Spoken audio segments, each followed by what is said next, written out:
15th. Here with your live show. We're live 7 days a week, 365 days a year. Of course, our best bets, always our premium picks. Use that discount code PICK. Get 15% off. Jay Briggs, morning after. Just, I don't see the Cowboy. Oh, there's the Diggs jersey. He didn't play. So he's wearing all black. Not his fault. It's not his fault. Yeah.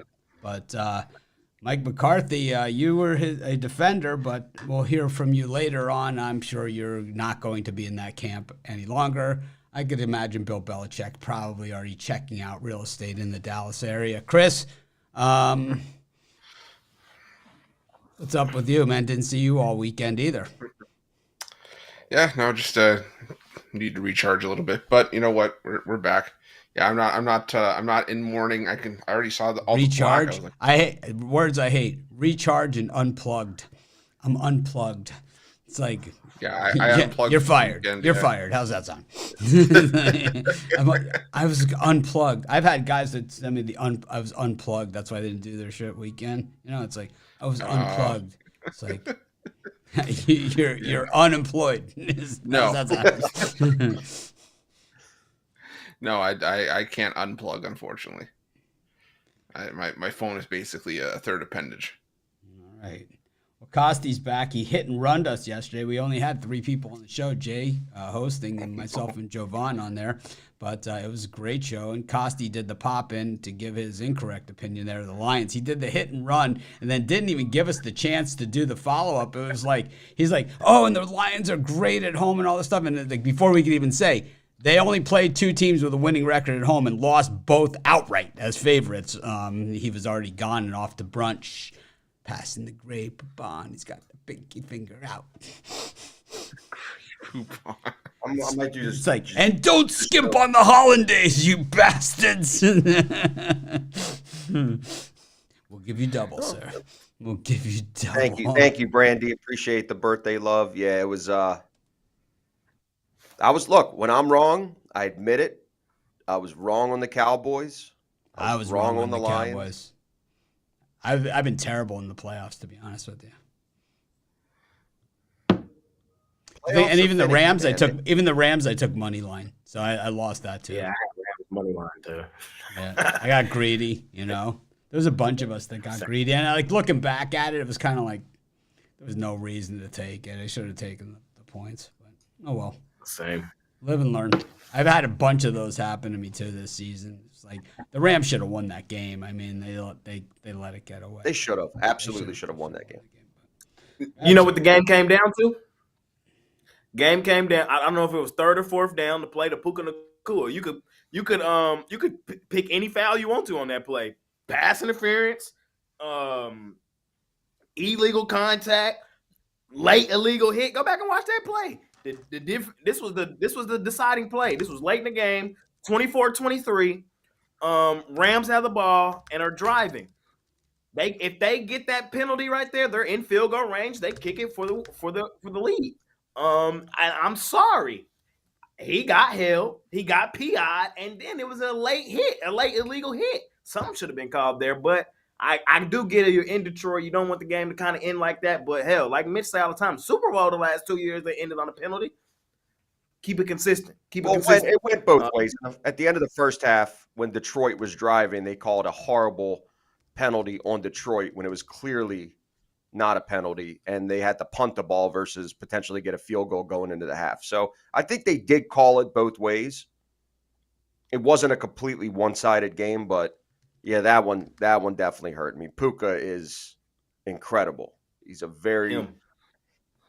I think they actually they need to do a dual offensive rookie of the year. They both deserve it. Puka Nacua and Stroud. They both deserve it. Both of them. Well, Jay, Mike McCarthy, in or out? In or out, man. For me, it's like I called my guy out. I say out for my guy, man. I think this guy. There it is. You're right. You're making the right move. The thing is, too, is this whole time I was kind of on the fence about Mike McCarthy leaving because I felt like we had another coach in the locker room already, and Dan Quinn. But after that performance yesterday, after that goddamn defensive game plan yesterday, whoever What wants game you plan? game plan, What game they plan? can have you. What They game can plan? have you. What game plan? And I think Exactly. The Packers did whatever they wanted. Like Whatever we they played want. man all year. We were a man defense all year. And we're in zone, let Jordan Love dice us up.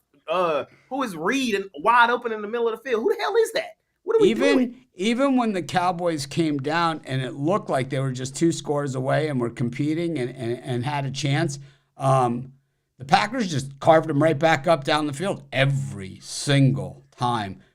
You can't win like that. I think here's my opinion. You could take it or leave it, and of course, Jerry's not going to listen to me. He only listens to his favorite person, and that's himself. But the thing is that I think that McCarthy, as much as I've bashed this guy over the years, I think that unless you have the right guy, you might not be able to do much. It might be the grass is greener on the other side. I got news for you. Mike Vrabel, no.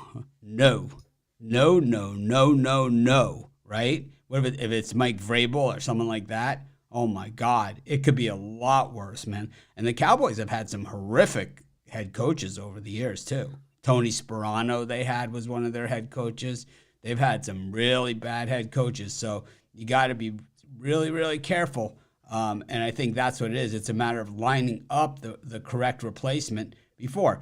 And we know Jerry Jones goes big. He goes big. He's not afraid to go to the college ranks. He's done it twice. He's gone to the college ranks. And I wouldn't be surprised if Kirby Smart gets a call. Dabo Swinney, these other big names. I'm sure Nick Saban is getting a call. I'm sure that all these guys are getting a call, and he's not going to make a move unless he's got the right guy. I think if they settle for Vrabel, I think it's a mistake. I think we've shown that this guy's teams have fallen apart. I think we need fresh air, and here's why. And I think I feel bad for McCarthy because his legacy is forever stained. So not only were you run out of town in Green Bay, Jay, your legacy was forever stained. I know, but the problem is, just the morning after you were able to go off on McDaniel, I got to get it out. Oh, of course. No, believe me. But thing is, I was consistent going off on him all year. I know. But see, this is the thing. I let them trick me. That's why I'm so mad. They tricked me. Because they looked good all year. We had won 16 straight home 16 straight. And then you let the Green Bay Packers come hang 48 at the crib, bro. That's not Dak's fault. That's the damn defense, bro. Whoa. 2 pick sixes. Well, one pick six. One pick six, and it was bad. It was a bad. But the other pick, it wasn't a pick six, but basically it was. I mean, he threw the interception at his own 10-yard line, but the other one, the pick six, was about as bad as it gets. It was Josh Allen-esque. I mean, it was like a Joe Flacco pass. That's why he's not on the wall no more. That's why his ass is off the wall, if y'all didn't notice. No, we noticed. Are you kidding?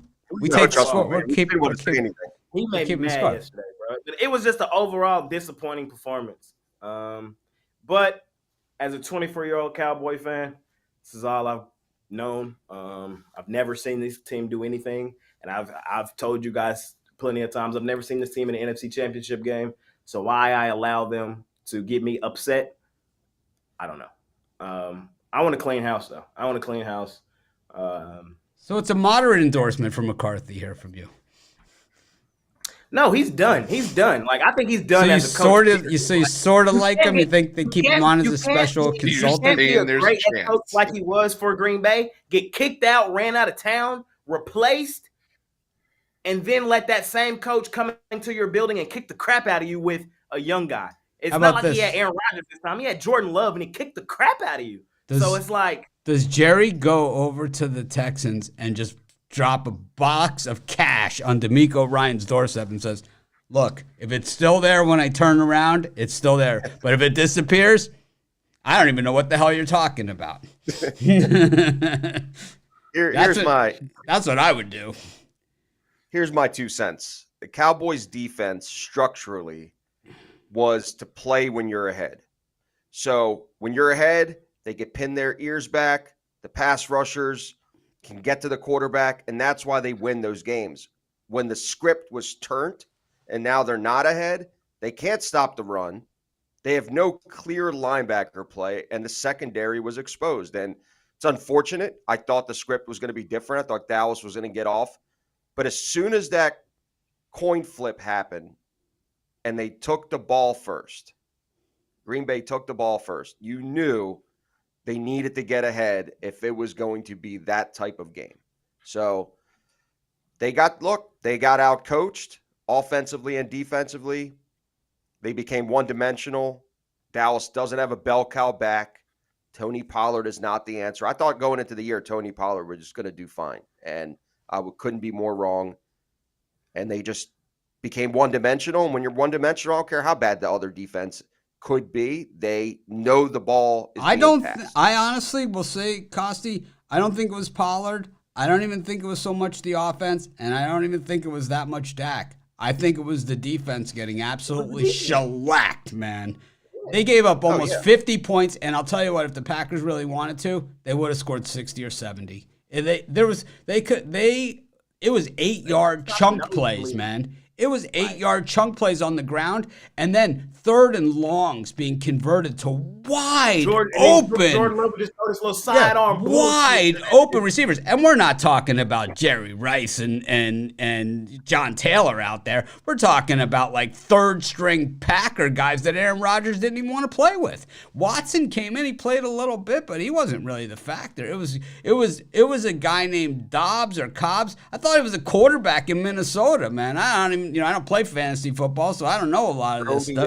Dubs. Yeah, Dubs. no, Dubs. he plays Dubs, man. Dubs, they got the dub for sure. It was the Elves on the other side, man. But it was like, I mean, it's that you have to, but Jerry, right? Jerry. There's two requirements to be the head coach. You got to be a big name. You got to be a really big name, and you got to be his bitch. So it's a double thing there, right? Because Jerry's got to be calling the shots. He's got to buy the groceries, right? So you got to be the cook with this guy who's not really a football guy buying the groceries. It's a very, very tough situation there. So the Cowboys, I think that they have a lot of talent there. They have a lot of the pieces, but obviously what they have right now isn't going to work because, I mean, if you have Diggs, right, in the game, right, just roll it back. You have Diggs. He's doing his man-covered thing, right? Chris, you look very, very concerned. Are you judging me? Is that what's going on over there? No. Because you do that shit. We know it. Not on King Day, you're not. Not going to happen. No, I'm not doing it on King Day. No. That ain't going to happen. Anyways. No. See that face he's got? Man. No, sorry. I zoned out for a second. It's the acid. Told you, stay away from the brown acid. I just think that it's hard to say unless you have a path that you're going down because you have to remember the Cowboys have had some hideous head coaches, throughout the years. There was Tom Landry, was the only coach the Cowboys ever had. Then they had Jimmy. Then they had Barry Switzer. But after that, it was like, it was basically a three-ring circus. I get what you're saying. If you have a path and you have a direction and you have a Kirby Smart, you have a Belichick, you have someone like that. They can't do Belichick because he's not going to have full reins. Jerry's not going to give him the keys to the car. It's not going to work. I don't think Belichick work. He needs control. And I don't think Jerry's willing to give up the control. Maybe in his later years, maybe this will be a change. Well, Jerry likes to say he's giving control and then not give it. That's what he really right. The way he works. It's the way he operates. It's not even about no damn control. It's not about none of that, bro. It's really not. It's really about what happened on the field yesterday. The defensive scheme was shit. And that's all it was. That's all it came down to. It was shit. And we got ran off the field. How about on the bright side, how about the tight end for the Cowboys, man? This guy can play anywhere. This tight end Ferguson on the Cowboys, he could play anywhere, man. This guy is. I mean, he had like four guys draped on him, and he was catching the ball. It was like, how in the hell did he catch that? He was being held more than Micah Parsons was. It was crazy, man. It was like, I mean, I don't understand some of the things. I don't understand a lot of the rules in the NFL or the officiating. You know, the way the games are called. But at the same time, you know, the Cowboys ran right down the Packers ran right down their throats. Now in the other game, the Lions and the Rams, you know, the most competitive so far of all the playoff games. And then, you know, we've got today's games. We still got 2 more games. I like this 2-2-2. I think they should do 2-2-2 going forward. And I think they should eliminate the Peacock, you know, and I think maybe they'll get back in the right direction. I heard a lot of negativity across the globe about the Peacock on this. I mean, it's like with YouTube, it was the first weekend, it was kind of glitchy, you know, kind of like whatever. And even Amazon, right? The first time, it was always, even the first 2 or 3 weeks of Amazon, we got the circle of death and all this stuff. But this Peacock is the worst thing that's ever happened. I mean, this is the worst thing that's ever happened to the NFL. I mean, you have teams. So in Florida, the way that it works, you have Dade and Broward County, which get the Miami TV networks. And then as you move into Palm Beach County, which is still Dolphin country and many, many season ticket holders, none of those people got the game. It's ridiculous that a season ticket holder would have to buy Peacock to watch a road playoff game. It's insane. It's as stupid as it gets. And basically, the people that did buy the Peacock to do that, you are part of the problem. And I'll continue to say it. You feed these guys, you buy it, you let them say, oh, and the numbers were outstanding for the, you know, for the Peacock. It's like, if you're one of those people that made those numbers outstanding, you're part of the problem. You know, we should be protesting this shit. It would be like the best example was, and the South Florida fans are the worst, man. So it's like, this is really not the place you want to do it, because you got to remember when the Marlins initially used to play at the Dolphin Stadium, and they did the vote for the Marlins to get their stadium, and it was 97% voted against the new stadium. And they said, if the vote loses, we're moving the team. 800 people showed up for the game the next day. A lot of empty seats. I mean, stale pretzels for the whole rest of the season. It's a sad day here in Dallas. Like, even the city's shut down, believe it or not. Nobody's outside. It's snow everywhere. The skies just opened up after the loss, too. So nobody's going anywhere. We're all in the house, just sad. So if you know a Cowboys fan, text them today. Tell them you're thinking about them. Tell them it's going to be okay. And that next year is our year. Two out of 3 ain't bad. 2 out of 3 ain't bad. I mean, have you seen that meme? Have you seen the wheel? I ain't gonna lie. I'm entering the playoff fan transfer portal. Y'all knew that was coming. So I've officially entered the portal. Come on. I appreciate we coming. Come on, bro. Come on. I appreciate the open arms, Costi. I really, really do. But please have a hat just to have it like your signing day. And then just pick the Ravens hat up and throw it across the room. I don't have one. I wish I did. But lids is open. I will be taking my talents to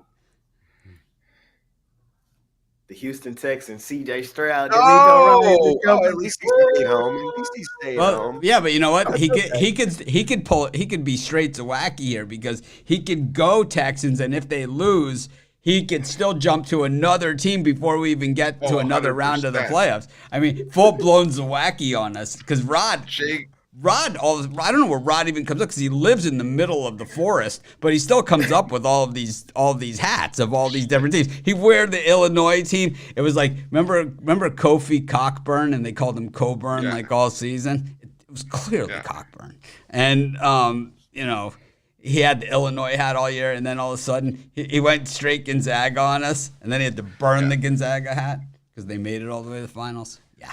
Jay, did you pick that just so you could root against me this weekend? I think he did it just for that. I really enjoyed C.J. Stroud. Jay's been on the Texans all season. He's been on them all season. You know what? I don't want Jay. Jay's bad luck. He's bad luck. But our NFL shows, our NFL shows, we've all been on D'Amico Ryans for, forever on our NFL shows. We've all been big on him. Long before he was on the Texans. Matter of fact, we predicted him before the season even started last year that he would be the hottest coach. Out there. They did. Him and Big Al was really They're high all on, over. Yep. 18 weeks of D'Amico Ryan's elevation going on over here. Anyways, we will get to some picks. Let's do it. I'm you know what? It's King Day. I'm bookmarking this. I'm going to do bookmarks and everything. Ruffolo used to be in charge of bookmarks, but he just one day decided he didn't want to do it anymore, I guess. But I'll start bookmarking. 20 minutes in, we're going to do the Steelers visiting the Bills. Jay, can you at least do some Josh Allen bashing? We've been pretty soft on Dak here today. So, can you pass that on to Josh Allen, or are you just going to just continue to hammer him down like you have all season? The Cowboys are gone, but for at least one more game, I can bash Josh Allen. And that's what I'm going to do. I'm going to bash Josh Allen. I'm taking Pittsburgh plus the points here. I'm even going to sprinkle something straight up on the money line. We saw yesterday a turnover-prone quarterback that had a solid season return to what he was, and that was Dak Prescott. When it mattered most, he threw two picks that were ultimately the nail in the coffin. We lost by 16. Them 2 picks might have been the Josh Allen. He has that same gene. Y'all know we all know he has that same gene. We've seen it plenty of times this season. We saw Flacco, another guy who's had a really bad interception bug, came and bit him in the ass against the Texans. I think it's going to bite Josh Allen in the ass today, too. I think he's going to – I like the interception prop. I like the 2 interception prop. Here in this game, I think the weather actually plays into the hand of Pittsburgh, because Pittsburgh, what are they trying to do? What are they always trying to do? Run the football, play ball control style football, and play solid defense. And I think the weather allows them to kind of do that. That's what the weather kind of dictates here. I think 10 is a gift. I'm taking the points with Pittsburgh. Fading the Bills. They might win and move on, but they might lose. Seriously, I'm taking Pittsburgh. This guy says he's Mr. DraftKings is his thing. And actually, Micah is Mr. DraftKings. Anyways, Chris, I'm going to start calling Micah Mr. DraftKings. He actually is like so humble, he would never even accept it. He wouldn't even acknowledge it, I don't think. He would probably just smile and laugh, and that's it. Chris? Oh, time for the sexy pick. I like the under here.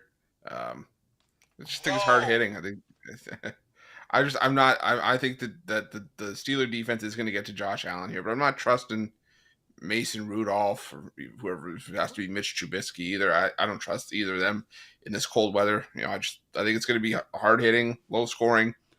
Give me the under here. Done? Yep. All right. That's total picks, how I feel about those. Costi? Yeah. I'm going to give you the game script here. Mason like the Rudolph. Lions game yesterday. Listen, What'd you have for brunch? Let's talk about it for a second here. What exactly happened here at this brunch? I had Belgian waffle, a couple pancakes, eggs. Carbon up for the game day there. Then I fell asleep. Then I woke up and I saw the Cowboys getting destroyed. Then I went back to sleep. Carb coma. Carb coma. Straight carbs, man. That is about like. I'm not used to it. So no, that is a carb blast right there. Anyways, get back to the script. Let me give you the game script.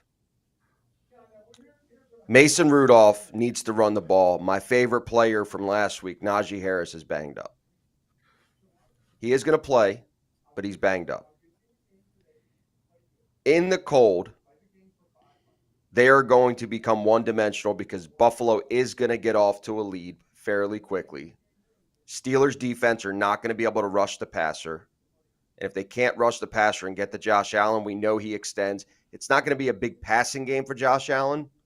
He's going to be running around a lot, picking up first downs. And when they get off to a lead and Pittsburgh has to throw the ball, it's going to get ugly. This is going to be an under game as well as going to be the Bills probably 21-7, 21-3, 21-10, something like that. I don't see the Pittsburgh scoring many points in this game, and it's going to be a fairly easy win by Buffalo, who's going to remember. Why do you think that? Have you not seen Warren and Najee Harris run the football this year? Like in this snow type game, do you really think the Buffalo Bills players want to tackle? Like, I don't see this runaway game for the Bills. We just saw them in a cold game where it came against the Dolphins. Wasn't that against the Dolphins where it took them a punt return? That was in Miami.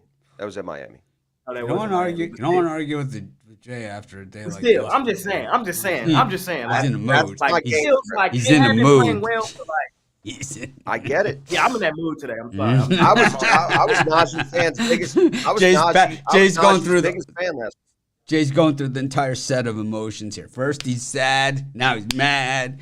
He's going through the grieving process. There's anger, then there's sadness, then there's crying. We haven't seen crying, Jay, yet. That might come in the 30-minute mark. A couple tears, passion. Just mad, just disgusted. I know, it's tough. The next day stuff. Bills -10 for me. Bills -37 for me. I think that what you have here is a soft-ass running back, a whining bitch like Najee Harris, and for the Steelers. Inflated stats by a 17-game schedule, and even then, he's still not that good. And what you have is probably the best interior, second best, top 5 interior defensive lineman in Ed Oliver in the entire NFL. And it's just a bad day at the office. Ed Oliver makes everyone better. And I think he's just one of those guys. I thought that the Bills did a really nice job when they lost Edwards. They replaced him, they brought in another guy that can flat out play. And I think this Bills team is, I said this earlier in the season on our NFL show. I talked about it a little bit because Big Al he's not necessarily a front runner, but he loves to be at the front if he's not in the front of the pack, he likes to be near the front of the pack when he's making his picks. So he's been on the Bills a bunch in recent years on our shows, and for the last 2 years, and then coming into this season. But this year he was not on them, and I was kind of like, maybe this is the year that the Bills kind of make that run because the expectations are low, a lot less pressure on them than what we've seen in the past. And, I think that's what we're starting to see here from this team, a little less pressure. I don't love the backfield for the Bills. I said it. I mean, James Cook, they put, Leonard Fournette, what he really got there. I thought that they were light at wide receiver. I did not like the draft choice at tight end that they did. Didn't like a lot of things that they did, but here they are. Ed Oliver, Greg Rousseau, another guy from the, it's I don't know, man. I don't know. I really don't like the Steelers too much. I don't like that Najee Harris. I hope that Leonard Floyd lights him up like a Christmas tree. Helmet cracker. So back to the helmet crack that we talked about yesterday. So I've talked to a few people about it that know a lot about this stuff.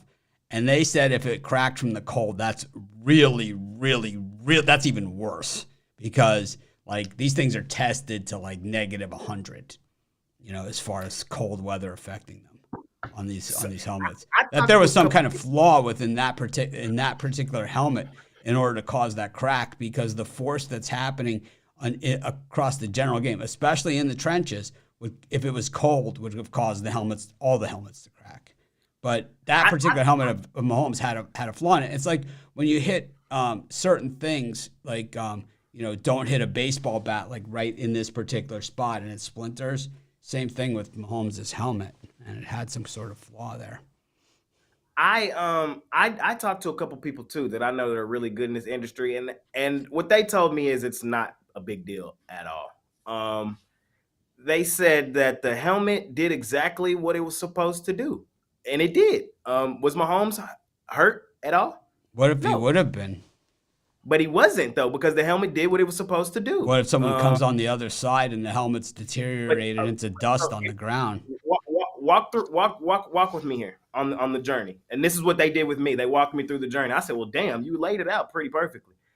I probably can't say it as well as he did, but basically he was saying is for like the NFL is the top of the top. There's nothing greater than that. So and there's and 99 other that's a 1% chance that that's going to happen. You know what I mean?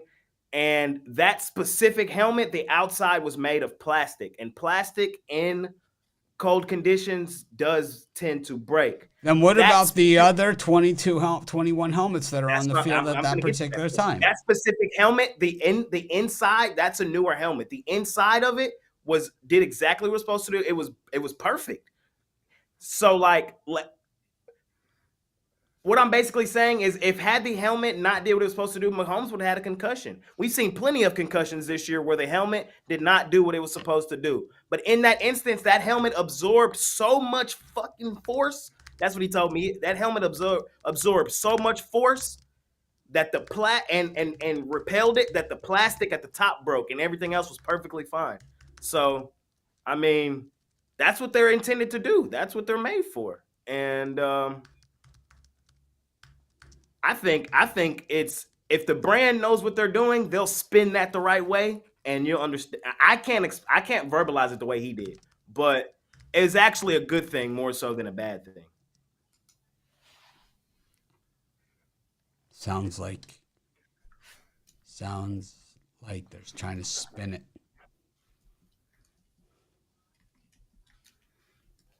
Because the helmets have been a problem for a very, very long time, and it just goes to further the discussion of the equipment in general and why it's not made out of a soft material, man. Why is it not made out of a padded material to begin with? A softer shell, like on the outside.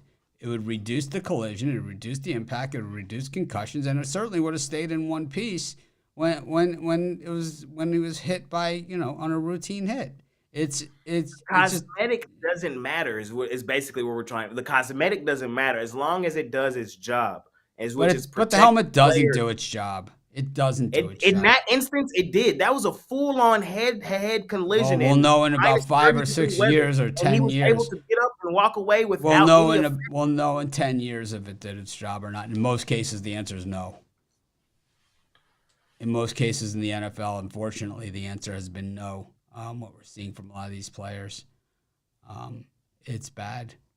But anyways, we'll go to another game. We'll talk about helmets later when we get to Ruffolo. Helmet head. You don't call him helmet head for nothing. What did I do? I don't know. People really gave me a lot of shit about the way I talked to you on the show. So you're the new Brian.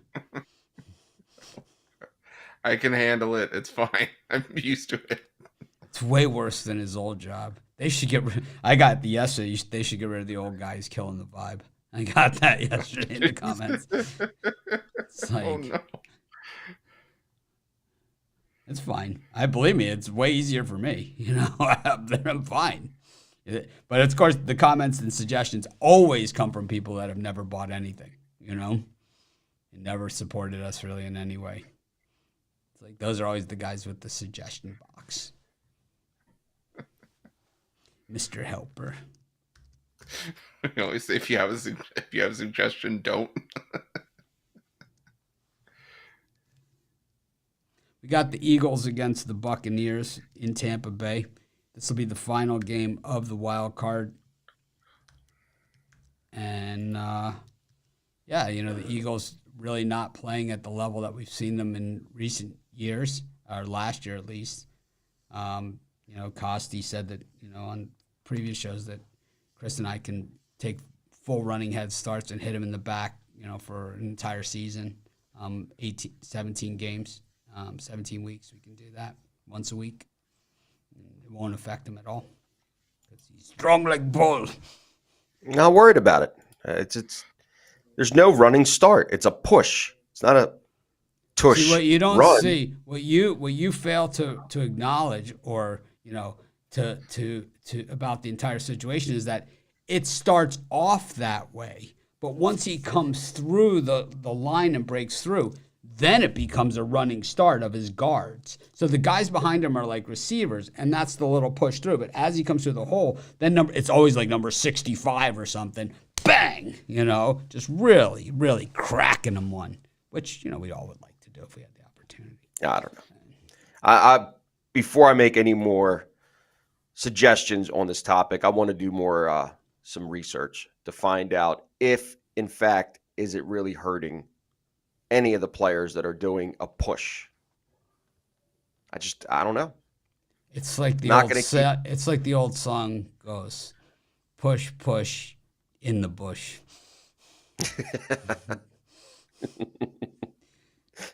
Yes, I miss the 70s.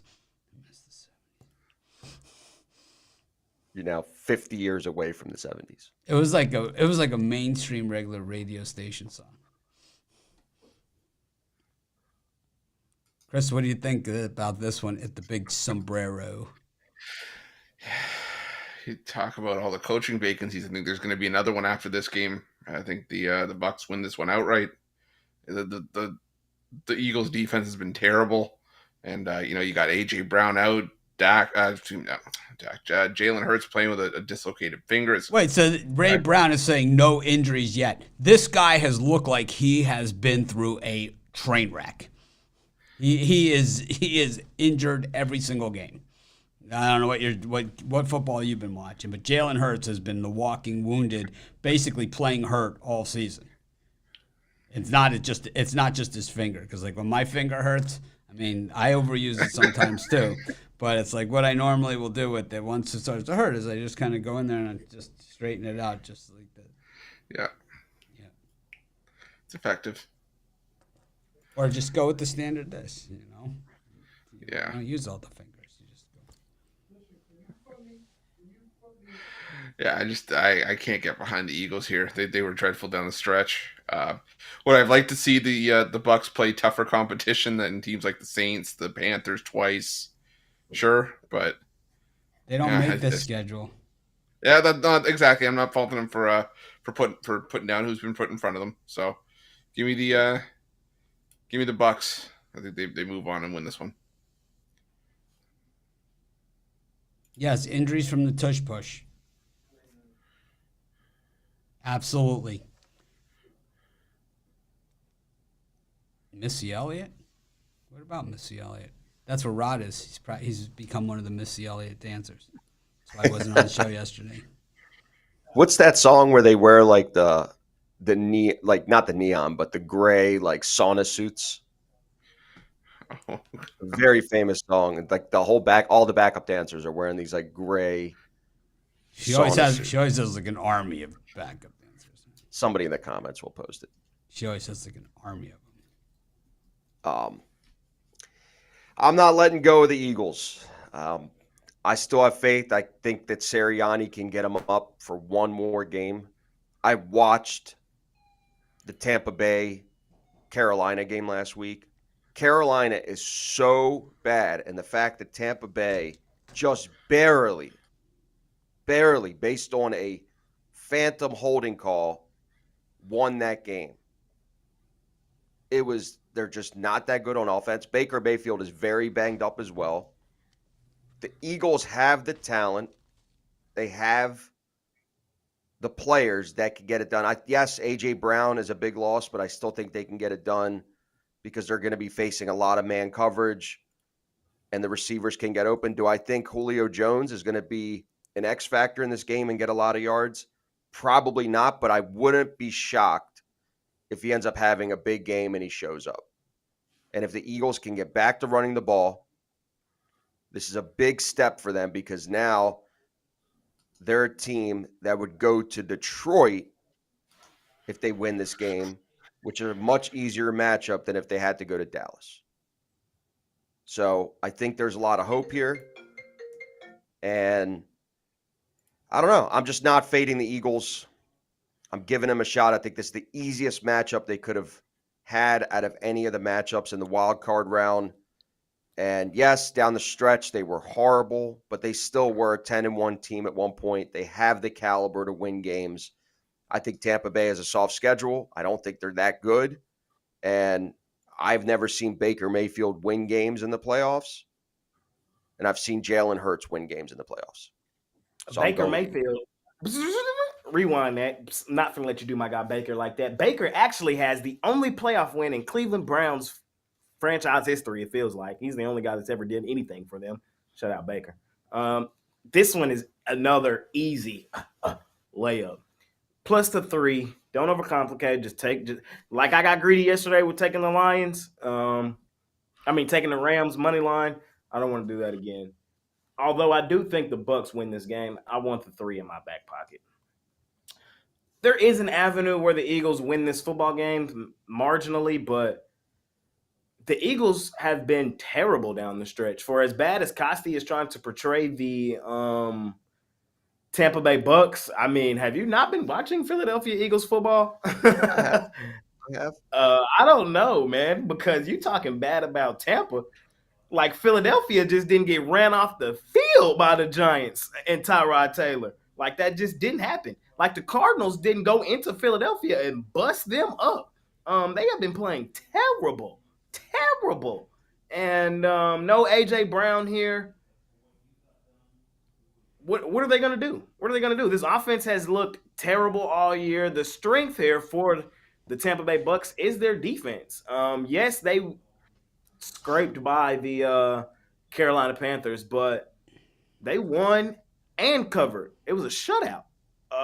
That's playoff winning football.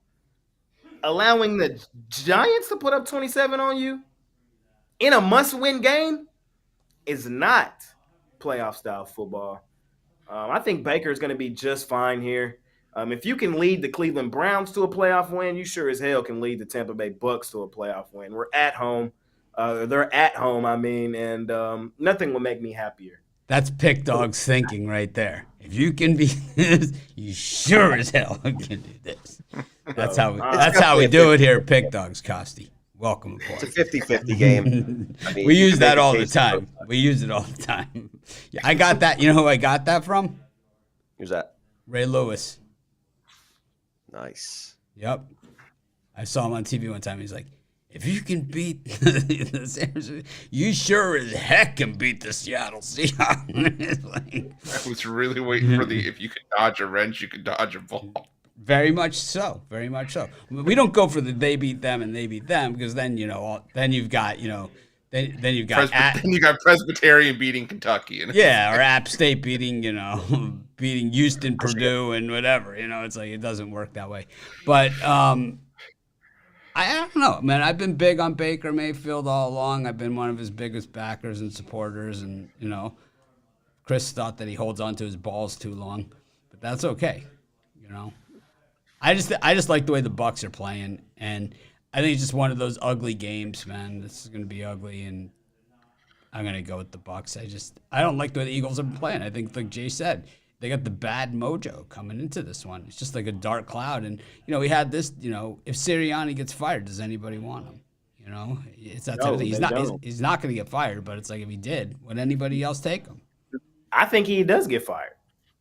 No. 1 year removed from a Super Bowl? I think they count their losses. They let the wrong guy go, and it was the guy that's in Indianapolis. That Colts? That freaking coach? I just knew we weren't going to win. It's going to be the worst beat I ever had. That freaking coach. That Colts. Coach. All right. Anyways, we got a small NBA card. Let's just get through it quickly. Shit. Go to Embiid land where the Sixers take on the Rockets. Houston Rockets, that is. Costi, any pick in this particular selection? Do you think that the Eagles fans will start getting liquored up for this one? And then, start throwing things and burning things for the Bucks game? Yeah, they're good. They're already out there. They're already out there getting ready. Got a big matchup. And again, I've been doing the same thing all year, which is take Philly at home, fade the Rockets on the road. take Philly at home, fade the Rockets on the road. If that matches up, it's a no-brainer for me. Taking the 76ers here. They have been playing well of late. So I know Embiid's out, but they've been playing well without him. Tobias Harris has been stepping up. Maxey, they have the talent, even when they're beat out, to win games, which we've seen over the last week and a half. So they're not great without him, but they get the job done, especially against the Rockets. They just won versus the Kings. I like them at home today, MLK Day. That was a Pathy-esque filibuster type answer, but he definitely at least got there. Wow. That was quite the answer. I like the Sixers in this one. I've been on them all season, so I'm not going to get off them now. I just think the same things I've been saying about the Rockets. It's that they don't have the depth, so they're starting to look a little bit tired. Defense is all about effort, and when you're putting that much effort, and we're seeing all the effort teams struggle a little bit. The guys that are relying on the defense struggling just a skosh. So I'm going to take the Sixers at home. Just a quick reference to tomorrow's NBA card. Only 3 games. The Sixers on the front end of the back-to-back here, playing the Nuggets at home tomorrow. There's only 3 games on the NBA card tomorrow. They're all monster games. Nuggets, Sixers in Philly. You got the Suns and the Kings, and then the Clippers and the Thunder Buddies. It's got Jay's favorite team against his least favorite team. Stop fading the Clippers. What are people going to say in the video about that? You got the Thunder Buddies and the Clippers. It's like we'll see. They're going to be, stop fading the Clippers, even against the Thunder Buddies. I don't know. I mean, those Jay are 3. faded the Clippers yesterday, got the job done. I had the Clippers. I've cashed in shit ton on them this season. Caught them, bought low when they were on that losing streak, and have been riding it ever since. Anyways, Jay, what do you think of this one? Sixers, it's easy. Rockets, terrible on the road. Sixers, they're an easy team to figure out. If you think they're going to win, lay the points. If you think they're going to lose, take the other team straight up on the money line. It's really that simple with the Sixers. And they're at home. Rockets have only won 3 games on the road all season. I think the Sixers are going to win. I'm going to lay the points here. Joel Embiid is game time decision, but just came across my phone right here, right now. If he plays, there will be no minute restriction. That's a weird tweet to come across my phone. If he plays, no minutes restriction. But so I interpret that as he's playing and there's no minutes restriction. And this is a smash spot at the crib, early day for the Philadelphia 76ers. The thing is, Nick Nurse is talking like right now. He's talking right now, so that's why some of this news is coming out. D'Anthony Melton could miss at least a week.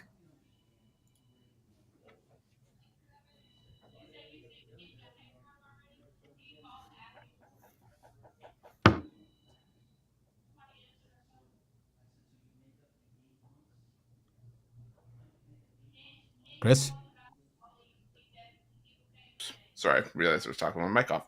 I'm not. Which means you're talking to yourself, basically. Yeah, well, I figure I do that most of the time, anyways.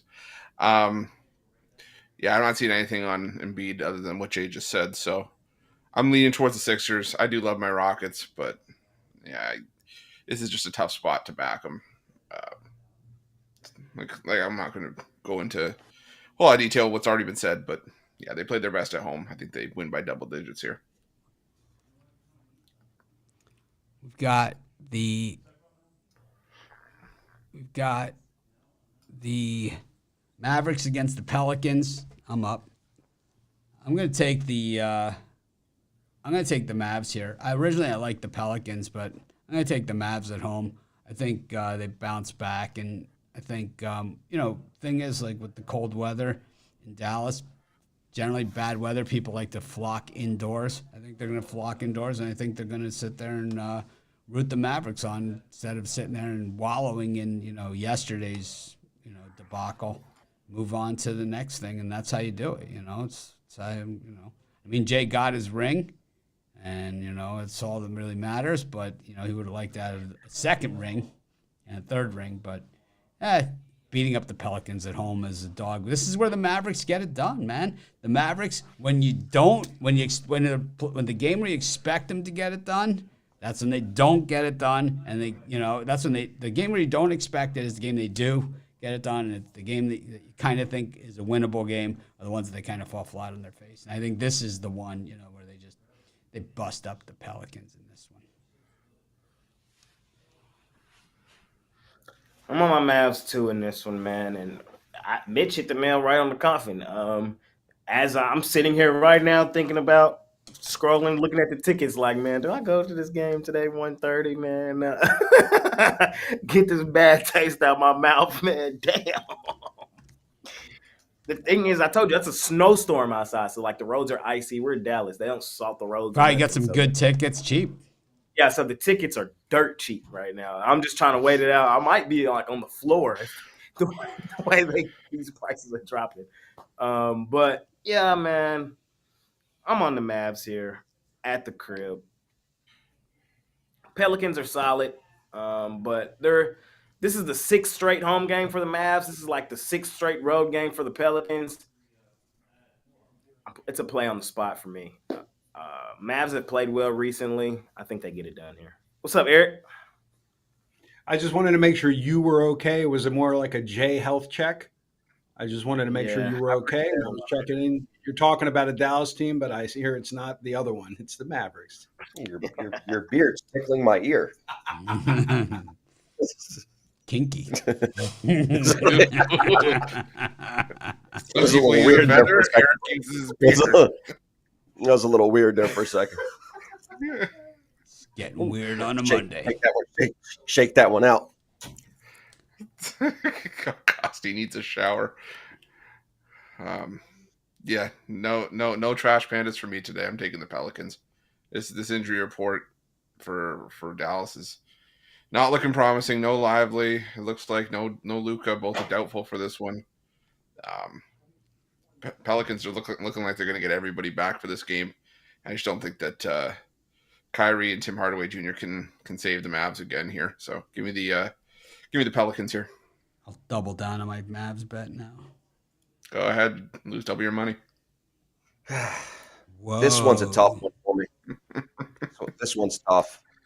On paper, Pelicans are just too big for the Mavericks without Luka. But like Mitch said, I'm almost swayed. The game that they shouldn't win, they win. And the game that they should win, they lose, which just scares me. And unless Hardaway goes for 30+, he has to be on for them to win this game. God, I'll go with the Mavericks. Like I said, I'm gonna fade myself on this one. Where I do believe the game they shouldn't win, they win. They just got beat by them by 10 without Luka. So give me the Mavs. We got the Knicks against the Magic. Jay, this is you. Knicks for me here. I'm off the Waynes. I'm off the Waynes until they get Franz Wagner back. He's one of my Euros. And I think we've seen them start slipping the moment he went out. And the other thing about the Knicks, Christmas Day at home in Madison Square Garden, what'd they do? Hoop, won and covered. New Year's Day at home in Madison Square Garden, what'd they do? Hoop, won and covered. Martin Luther King Day, Madison Square Garden, what they gonna do? Hoop and cover. Taking the Knicks. Yeah, I'm taking the Knicks as well. Like Jay said, since Wagner went down, it's been really, really tough to get behind the Magic. And they scored 100 points or less in all 3 games during this losing streak. That's not what you want against a Knicks team. It's usually sound defensively. Jalen Brunson, questionable for this one, but I think even if he doesn't go, it's just hard to get behind the Magic here. So give me the Knicks as well here. Yeah, it's almost a every year occurrence where I take the Knicks on MLK Day at home. See them at home. They play well. They usually play early in the day. No Wagner. I'm riding the trend here. They just can't get enough points on the board. And until I see the tide turn, I'm not taking the Magic on the road. So give me the Knicks at home. Knicks for me. I think the Magic are starting to wear down. A lot of things that I'm saying about a lot of these other teams. You know, the Magic, a team that's up and coming. They're not really a team that's there. It's not like they're a playoff team last year. Now it's looking to go one step higher. They're a team that was not a playoff team, looking to become a playoff team. So it's sort of like, and I hate to say this, but sort of like the Cavaliers last season, who also, well, they got busted up by the Knicks too. So I'm going to take the Knicks. Anyways, speaking of Pistons, we got the Wizards and the Pistons. This one in Washington. Costa, you could pop on over to this one. You probably wonder what the get-in price on this gem is. 3 o'clock Eastern time start. Yeah, you got a combined 10 and 67 record between these two teams, Chris. This is right in your wheelhouse. Yeah, just hand it over. I'll take the Wizards here at home. Sure, the Pistons have been able to show up and play well in some spots, but you know, the only close game they've had over the last week has been that game against the Houston Rockets. Other than that, they've lost to the Spurs by 22, the Kings by 21, the Nuggets by 17. I'm not saying that the Wizards are even close to the level of the Kings or the Nuggets, but if you can lose to the Spurs by 22, and the Wizards already beat Detroit by 19 points earlier this season. Yeah, I'm not going anywhere near the Pistons. I'm taking the Wizards here. Yeah, I'm not liking this game. I could actually go to the stadium. I got an alert yesterday for $17. I could have some decent seats for this game. Couldn't pay me to drive there and watch these two teams play. Rather watch an NFL playoff game in warm weather with a cigar. That sounds way more appealing than watching these two teams shoot bricks all day. Give me the Wizards at home. Don't like either side. I won't be betting this game, but small lean to the home team. Give me the Wiz. I'll take the Wizards at home. I don't love this one. It seems almost too easy. Sucker bet. But I am a sucker, so I'll take the Wizards. Jay? Word for word, bar for bar with all you guys. I'm not personally betting this game, but it's Wizards or nothing for me. Well, we got the Sharp Chasers hosting the Spurs in this one. I'm sure all the Sharp Chasers are out in force laying their 8 against the Spurs team that's actually covered 6 games in a row at this point. So the Sharp Chasers will probably be using that, they're not going to cover forever, whatever. Well, let's just say one thing. All right. Chris, who's up? Is it it's Costi. Costi's been on the Sharp Chasers a ton. Spurs. Simple, easy. Never taking the Hawks again for the rest of the year. Spurs. Wow. Spurs for me as well. This is kind of the lesser of two evils. I have not taken either of these teams all season. So something's got to give. I'm taking the Spurs. Jake? Spurs. The Atlanta Hawks are the gift that keeps on giving, and the books keep continuously price them like they're a good team. And they're just not, bro. They're just not. They're the worst ATS team in basketball. 9-29 against the number this season. They've only covered in 23.7% of their games. And it's not like it gets better at home. It actually gets worse. 3 and 14 against the number at home. They've only covered in 17% of their home games. All of our picks are always against the spread unless we say money line. All right. Chris, are you up? I guess that's leading into me because I am taking the Spurs money line. The Hawks have actually lost their last 3 games as a favorite outright. The Spurs would not surprise me if they pulled it off here as well. Like you guys mentioned, the worst against the spread home team in the NBA. The Spurs, they've been competitive. They lost to the Bucks by 4, Cavs by 2, Bulls by 6. And the Atlanta Hawks just continue to blow chunks. So give me the Spurs money line. All right. Next up, got the Grizzlies and the Warriors. It's me.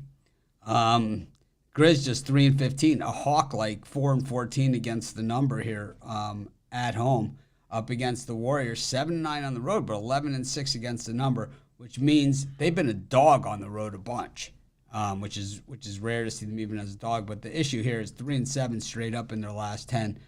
I think the Grizz stand up and be counted here. I know when I did my 7 free picks, it took me about 5 minutes this morning. I had this was one of the ones in the thing, so I don't remember what the streak was, but it was there, and it was that the Grizzlies have covered the spread 8 in a row versus the Golden State Warriors. I think they make it 9. I'm taking the Grizz. Chris, you ever do any Grizzly videos and call them nothing but the Grizz in the entire video? Because I've done it. I didn't do it on purpose, but I realized it after the fact. That I did the entire video without saying the word Grizzlies. Only called them the Grizz. Honestly, I can't tell you if I have or not. I probably did somewhere down the line, but it's not coming to me. Jay? Grizz. I don't trust the Warriors laying this huge of a number. The Grizzlies have been terrible ATS at home this season, but that just means they're probably back end loaded. And like you said, the Grizzlies always play the Warriors tough. I want the points in my back pocket. It's a lot of lumber. All good things come to an end. Give me the Warriors here. Looks like it's going to be the return for Draymond. That's fine. The Grizzlies just need to go away. Actually, no, they don't need to go away. They can stay so I can keep fading them for the rest of the year. so I can keep fading them for the rest of the year. This team's terrible. So give me the Warriors here. Another tough one for me. I can't stomach taking the Grizz. The Warriors, that's a big number on the road. But they have played way better on the road this year. It like flip-flop from last year. They were great at home last year, sucked on the road. Now it's the reverse. I don't love this by any means, but I can't get Memphis out of my mouth. Can't do it.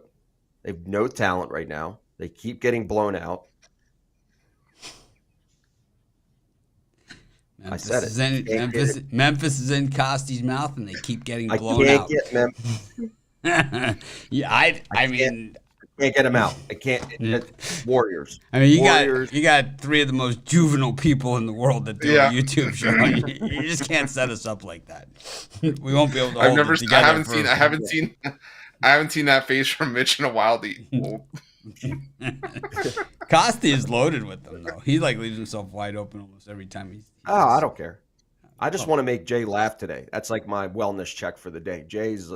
We always know how to make Jay laugh, man. It's pretty. Oh, here it comes. Do it. I'm fine. Come on. Hang on. Takes a while. I don't have it all queued up. Oh wait, never mind. I didn't think it was. Never mind. I thought it was something different. What did you think it was?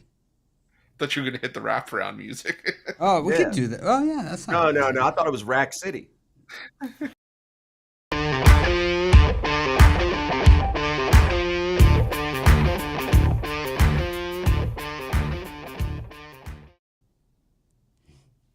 Not seeing that smile. Oh, wait a minute. Where am I? Oh, There got rid of Costi as a result. That Colts, that fucking coach. I just knew we were going to win. It's going to be the worst beat I've ever had. That coach. That Colts. That fucking coach. That was. She actually did like 2. She was doing them like on me like crazy, and she was. I told everybody on my show that coach. There was another one. It's like, I told everyone on my show that coach was. Yep. Got the aforementioned Cavaliers taking on your Chicago Bulls.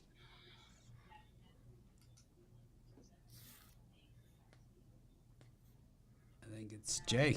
Right? Is it Jay? Yep, it is Jay. Me, Cleveland. I just think they're the better team playing the better basketball. I'm not totally in love with this game, but I understand that Chicago's playing well, but I question the competition. Charlotte twice, Houston on the road, San Antonio. Like, they're playing the bottom tier teams in the NBA. And the one spot that they did have to beat a decent team, they lost to the Warriors in a terrible spot for the Warriors coming off a significant homestand on the road. Cleveland, on the other hand, I mean, the same thing could be said for them. They beat Washington, San Antonio, and Brooklyn. The difference here is Cleveland is comfortable at home. It's going to be their 5th straight home game. The Bulls, they're not that good either. I think the Bulls are they're slightly better than those other few teams, but they're like right there in that same boat as Brooklyn. I think Cleveland stacks its 5th straight home win. I think they get a cover here as well. I'm going to lay the points with Cleveland at home. D. Nell says that soundbite's not funny. Or is it just me? It's just you. It's just you, man. Seriously. It's just you. Because, yep. That's why you don't have a show. Fair enough. Yep. It's got a point. It's got a point, sir. Yep. He's right, you know. Cornballs. Uh-oh. Here comes Chris. Is everything just fun and games to you guys? Yes. Everything's all fun and games to you guys, isn't it? I mean, yeah. That's Jay, it's all right, man. Go get yourself a smoothie. Get yourself a little milkshake. Milkshake usually solves a lot of problems. Not all the problems, but not if you're lactose intolerant. Yeah. It's so bad that they're calling us the Dallas Maple Leafs. That's how bad it is. Oh, And they have a point. hey, shut up.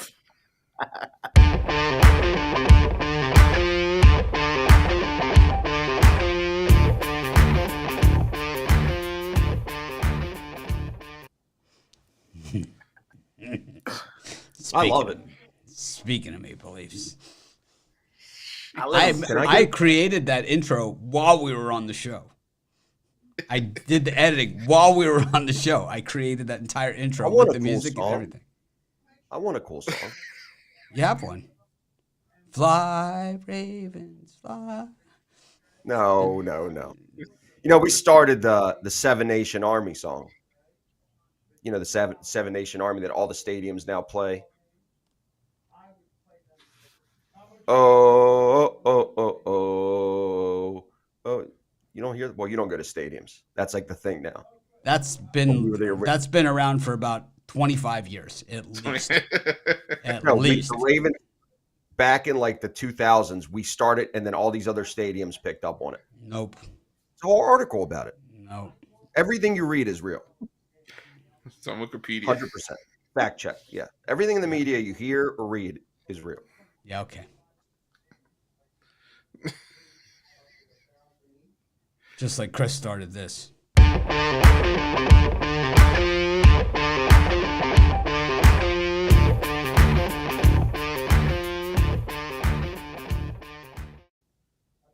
Oh, man. He did. And I started this.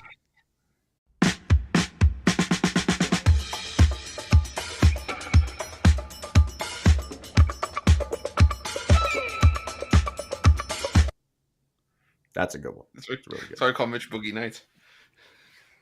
Doing Boogie Mitch. It's Mitch from PickDogs.com. Doing 7 free picks. Takes me about 5 minutes.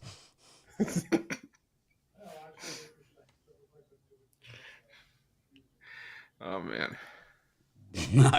I'm gonna ask this question, and I know no one's gonna like it. Where are we?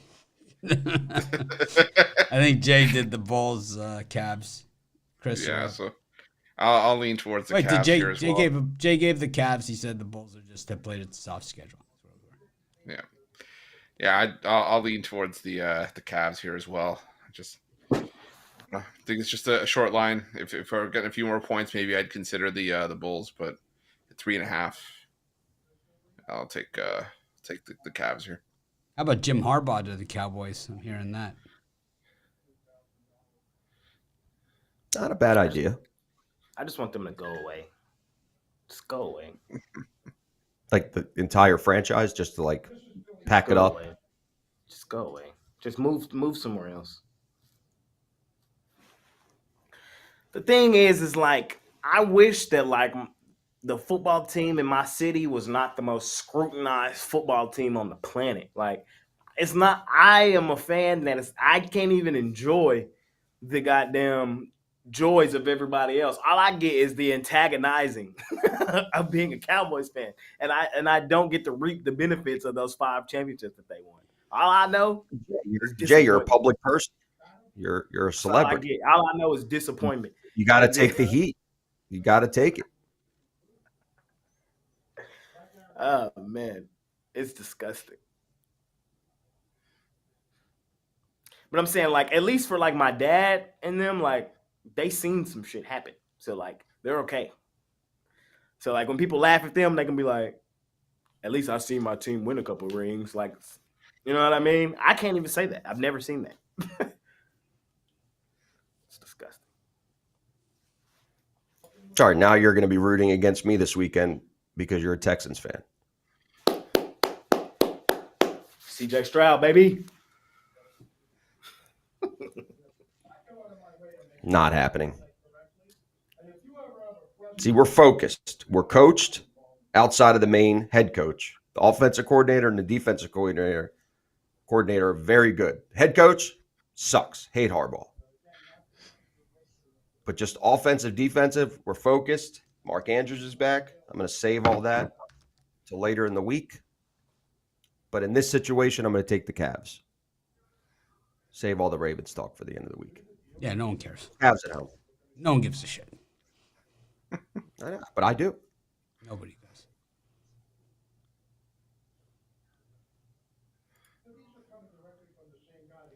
Got the Nets taking on the Miami Heat. Looks like a little bit of a sharp chaser line here going on with the Nets favored by 2. Chris, you're a square as it gets. What do you think? Give me the Heat. I'm done with the Nets for the time being. They're just not the same cover team that we cashed with often earlier this season. They've fallen on hard times, and the Miami Heat just keep finding ways to get the job done.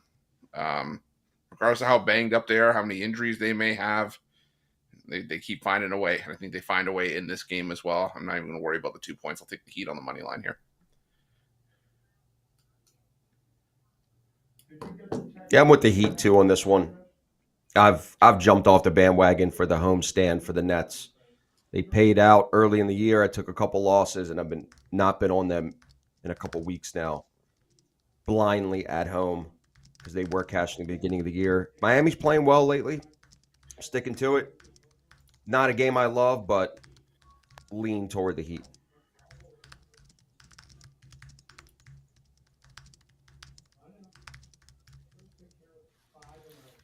Mitch is taking the Heat. Y'all don't even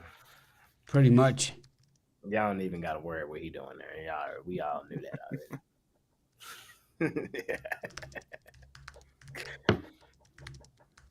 I'll stand on the island in this one, man. I hate to kind of break up the kumbaya. We all been vibing, agreeing on pretty much everything, but I'm going to break up the vibes in this one.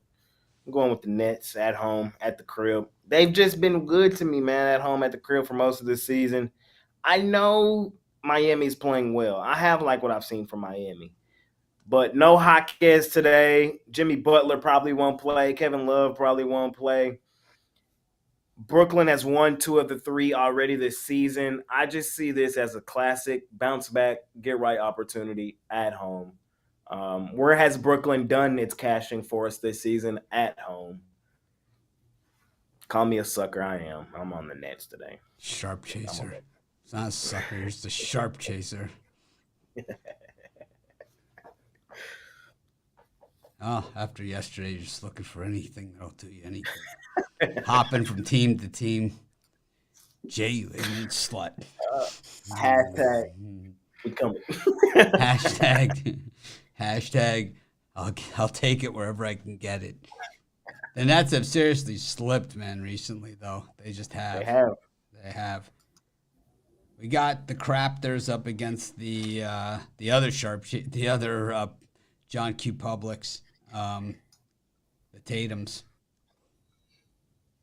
Chris, you love you some Tatum. We all know that. Yeah, but I love the Raptors even less. I'm again. I said it before. I said it again. Done with the Raptors. Waiting for the move to Seattle. Give me the Celtics here. They've had a history of beating up on the Raptors. I know the Raptors tend to play their better basketball at home, but it's a spot where the Boston Celtics just continue their reign of terror over the Toronto Raptors here. Give me Boston. What's the weather in Toronto today? Because you know the Celtics are going to look for any excuse they can get. Cold. It was the weather. It's like a biting cold. It was the weather. I'm on the opposite side of Chris. I like the Raptors at home. I think it's too many points. Boston will win, but they're not going to get the cover. These backdoor covers in the NBA have been happening way too much. Teams already have the win in their pocket. It's just a free throw game at the end of the game, and 7.5 on a road. It's a lot. I think the Raptors do play well at home. They're 9-9 against the spread. So give me the Raptors here, 7.5.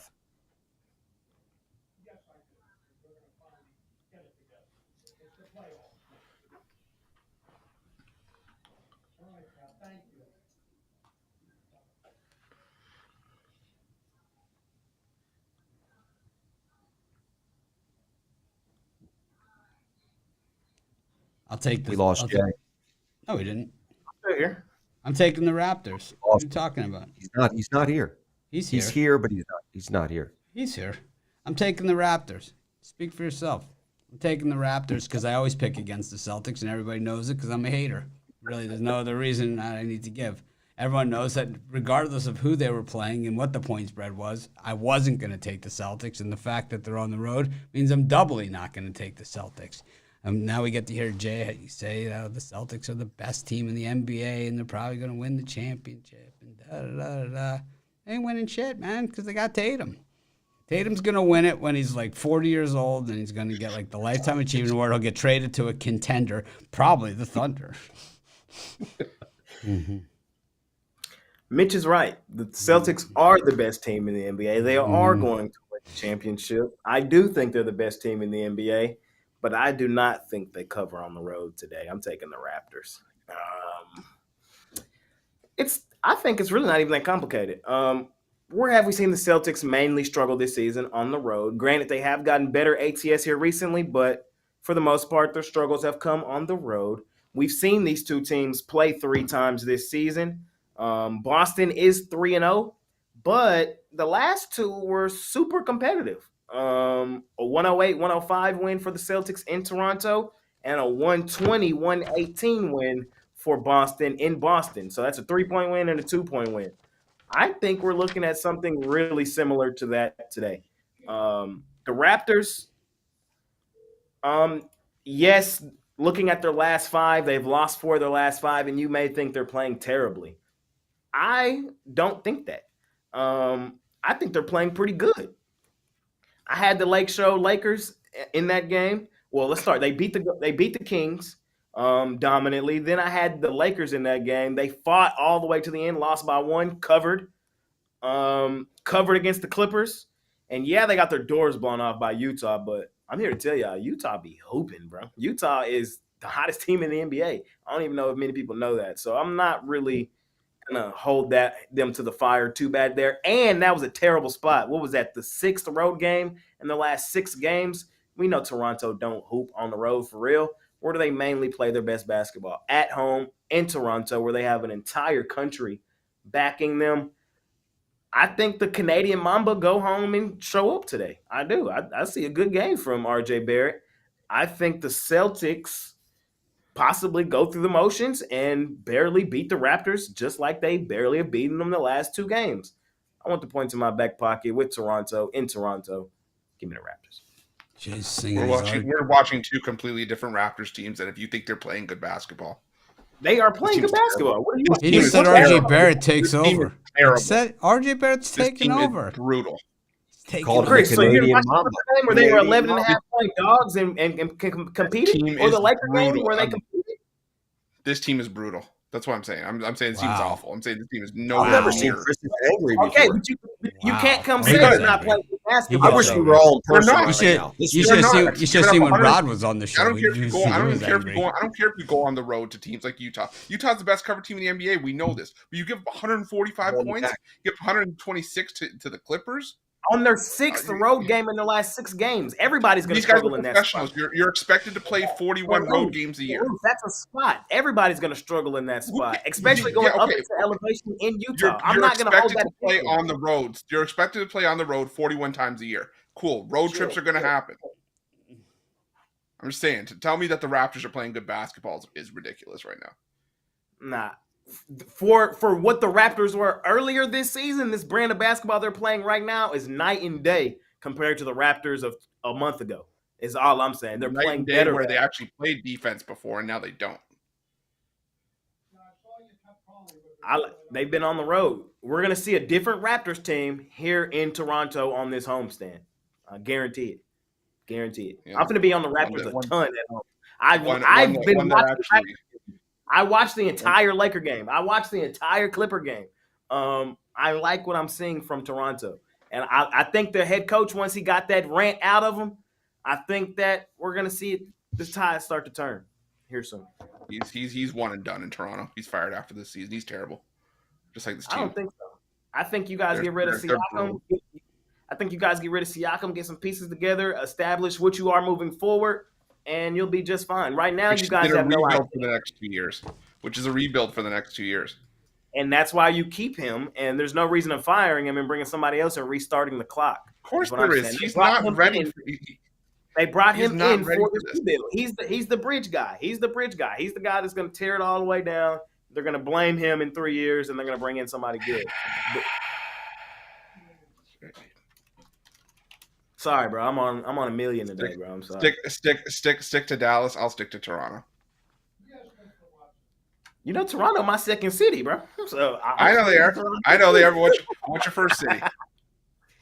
Toronto, my second city. I need to come back. Yeah. I'm just saying this team. I'm just saying this team is terrible, and we are, like I said, we're seeing two completely different Raptors teams right now. Yes, we are. And that's why the public is all over Boston today. Like 85% of people, everybody's humping up on Boston today. It's a perfect spot for the Raptors. Matter of fact, y'all got me. Sprinkle on the ML, man. You might as well. Oh, Lord. Where do the Celtics don't burn lose yourself twice. Don't burn yourself twice. I am because when you have to know when to fade the Celtics. The Celtics are a team that I love the Celtics. I have them winning the NBA Finals, but I'm realistic with them. They're 19-0 at home. They're 19-0. So where are them 8 losses come? All on the road. They're susceptible to losing out there. And Toronto in this spot at home, I like them. Good. Mute it, Costa. Okay. You good?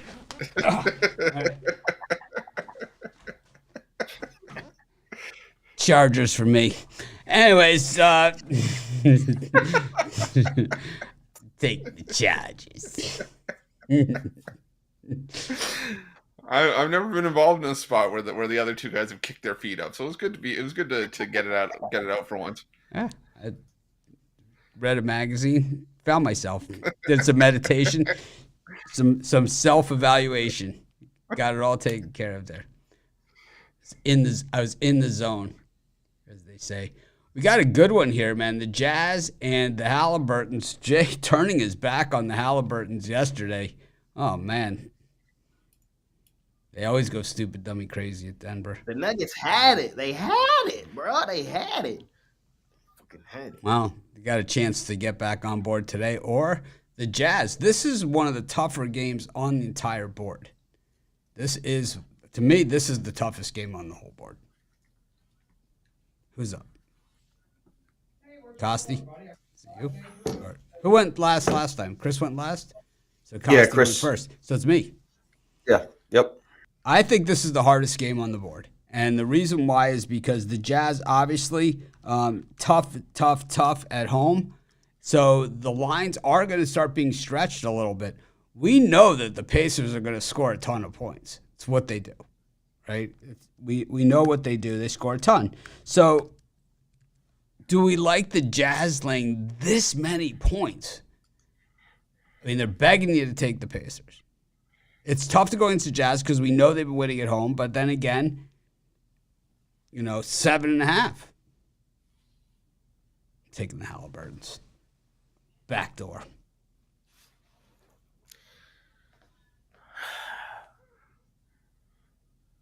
These are the two hottest teams in the NBA. That's what makes this game tough. What are the Pacers? 9-2 last 11, straight up.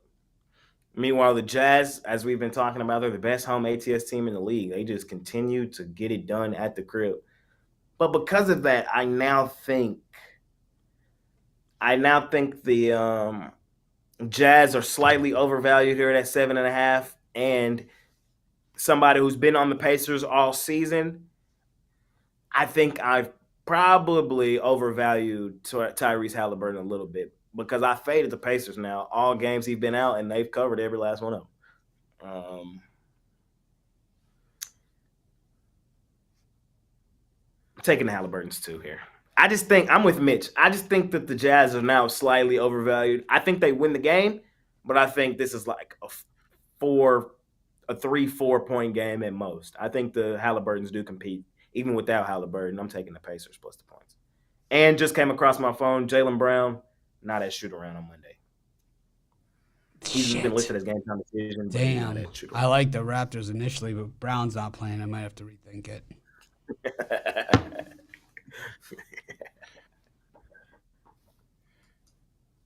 Give me the Jazz by double digits here. Ooh, I get it. They've been rolling. They've been rolling. But the thing for me is that they've also been beating up on teams that are at full strength at home. It's not like they're just beating up on depleted teams. And the Indiana Pacers back-to-back with travel. So the odds makers are just going to let them continue to roll through all these teams at home. But there's been runs where it doesn't make sense. Where it's like, the books can't let it happen forever, and it just keeps happening. I'm not going to argue runs with you. That's for sure. I appreciate that. Thank you. Just back-to-back, tough back-to-back spot with travel. And they did get the cover against the Denver Nuggets, not taking that away from them. It's also a Denver Nuggets team that wins games at home but hasn't been great at covering them. I think Utah wins this one by double digits and sends the Pacers backpacking. No. I'm on this is a tough one. I think the line is really, really tight. But the Pacers, they've been playing well without Halliburton, and 6.5 is a big number. I wouldn't be that surprised if the Pacers won this game outright. Wouldn't be shocked by any means. Do I think they're going to win? No, but the 6.5 is a big number. Give me the Pacers getting 6.5. And if you really want to do it because it's MLK Day, sprinkle that J powder just a little bit on the money line.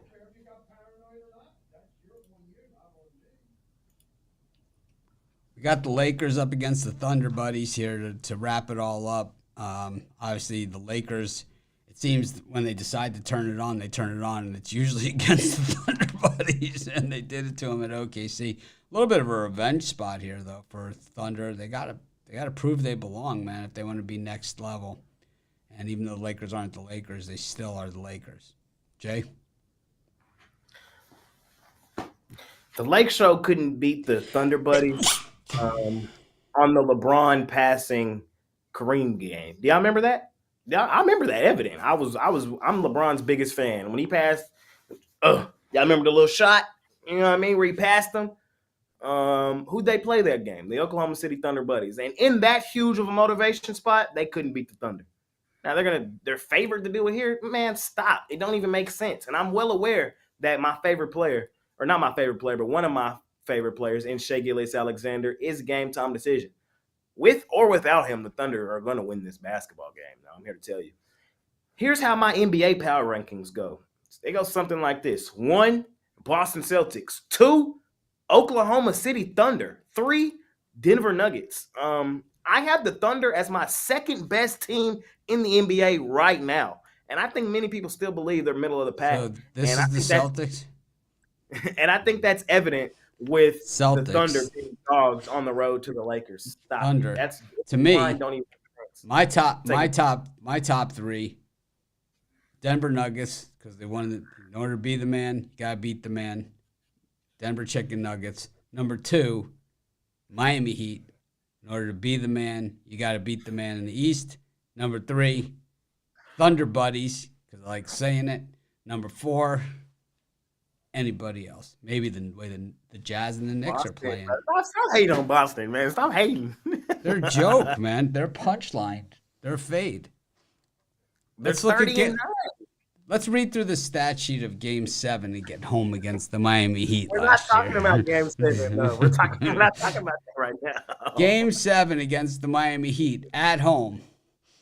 I mean, Costi, this is why I don't argue Celtics with Mitch, because no matter what, he has the trump card. Did he just put the Knicks and the Jazz at the 4 spot? Yeah, I like the way the Knicks and the Jazz are both playing. At the 4 spot. Who would you put No ahead Bucks. of them? No Celtics. Bucks.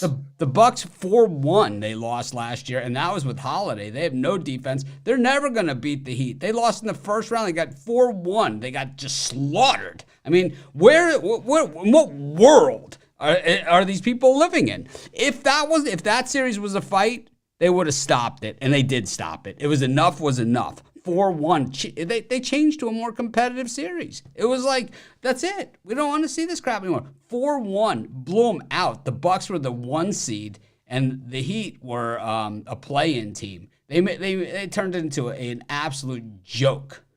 They just came in there. They made themselves at home. They opened up the fridge, see what's there. They moved in. They're on the couch. They're making long-distance phone calls. They ordered some pay-per-view movies while they were there in Milwaukee. I'm telling you. What about the Clippers? Clippers are top 5. They're way better than the Jazz or the Knicks. The Jazz are playing better than the Clippers right now, and the Knicks are playing better than them too. Look, if you don't have the Knicks in your top 5, there's no way you can be thoroughly disappointed. We know no one's going to let you down like the New York Knicks. Disappointment on a Monday, man. That's not what we want to talk about. It's true. It's all about hope.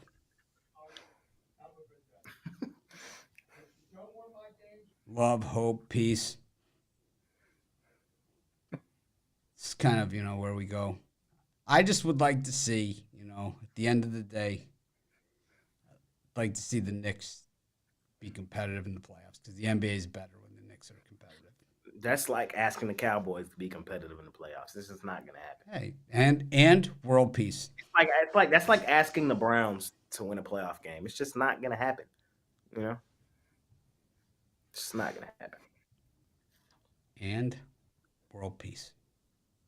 And if it weren't for them cheating refs last night, the Lions wouldn't have gotten it done neither. You know what I mean?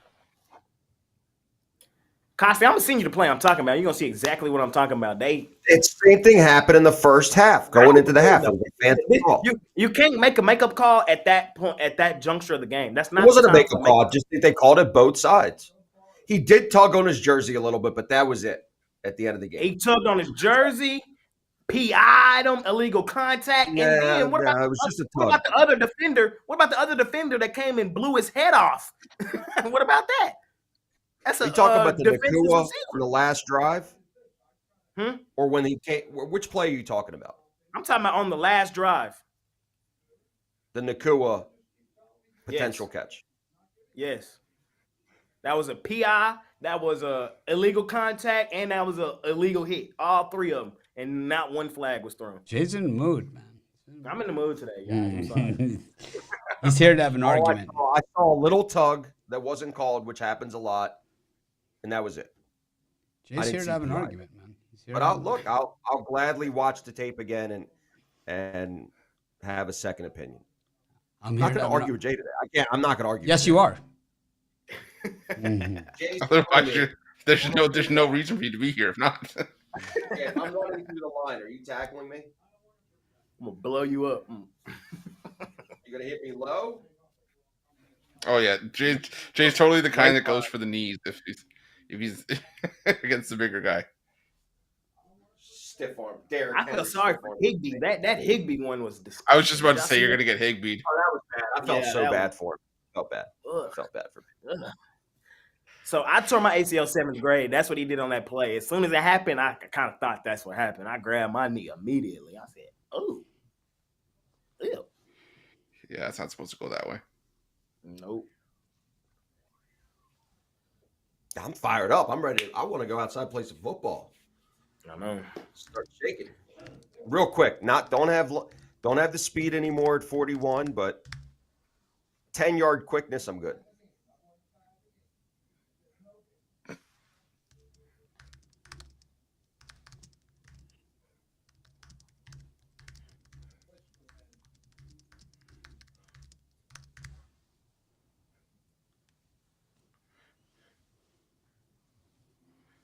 Give me the Thunder Buddies here.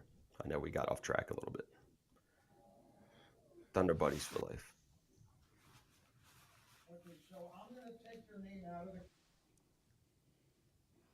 All right. So it's me. I'll take the Thunder as well against the Lakers. I think this is the revenge spot.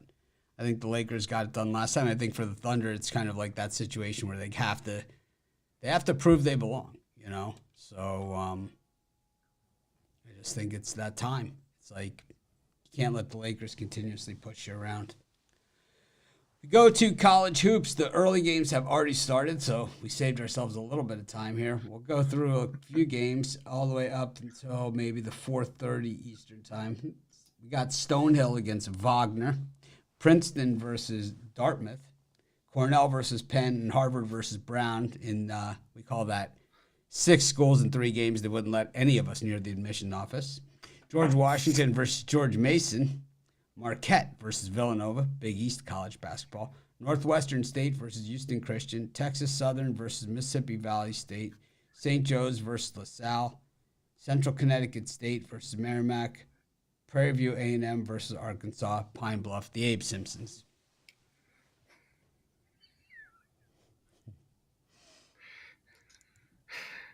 Chris, what do you think? That's still going to be my favorite bit from college hoops, I think. Give me Villanova plus the 6.5 against Marquette. Not sure if Villanova wins it outright, but they've done a great job of keeping a lot of games close. They went on the road and beat Creighton already. Right now, Marquette's slumping a little bit. They've lost back-to-back games. I think Villanova can at least keep this one within 6.5. I think especially with how well they shoot free throws. So give me Villanova in that one, and give me Wagner over Stonehill. Stonehill's terrible. 0-12 straight up, 3-9 against the spread on the road. I think Wagner does the job at home. Line's dropped crazy to 5.5, but I think Wagner does enough to get the win. Wagner.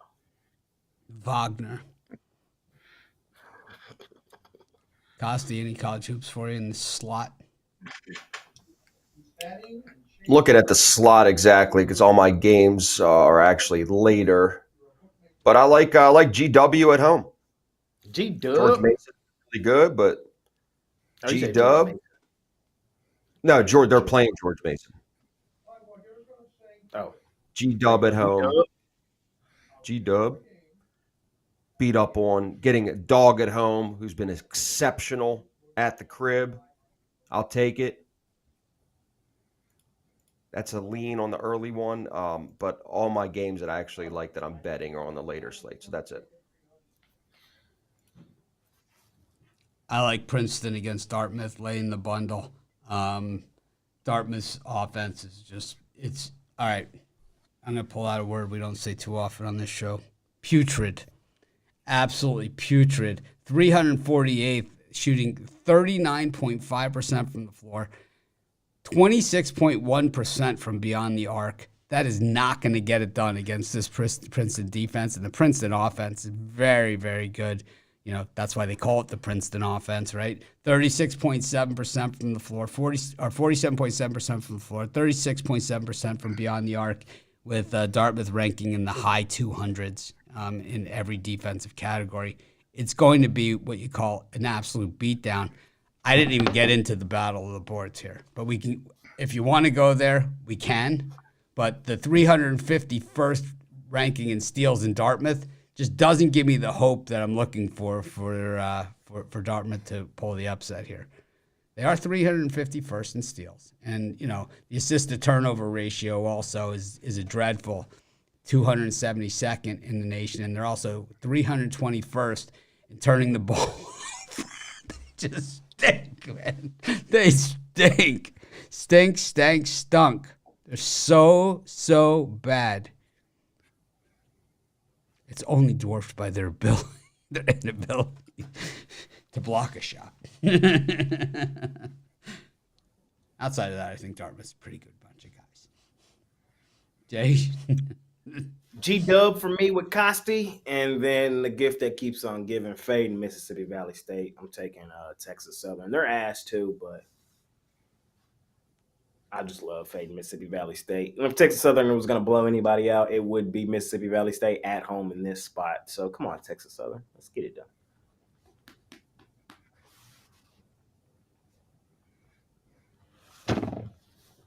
All right. Peace out, bro. Next up, got Minnesota, Iowa. Got Yale versus Columbia. Lemoyne versus Chart. St. Francis.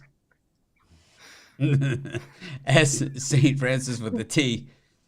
Up against Fairly Disinterested. I wonder if I still have that St. Francis logo somewhere. The new logo. Mm-hmm.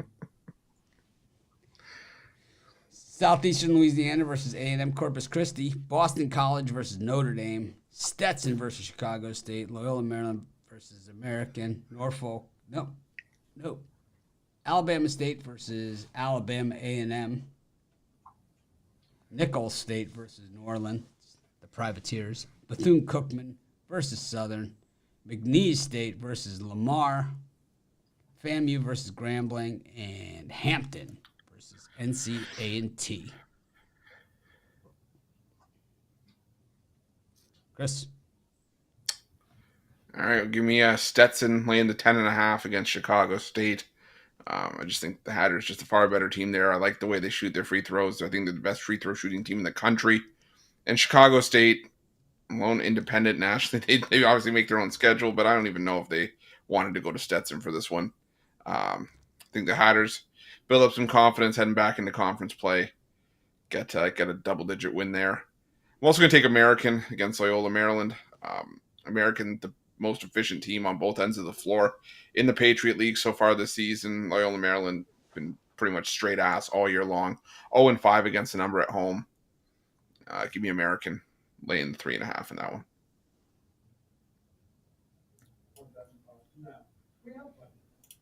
To me? Could be. Yes, I'm with Chris. I'm with Chris there. Stetson, love them laying the points. They're better offensively and defensively. Chicago State is just ass. Stetson's been great at home all year. And then I like Minnesota. Iowa hasn't done anything on the road this year. I don't see them doing anything now. You're getting a dog at home.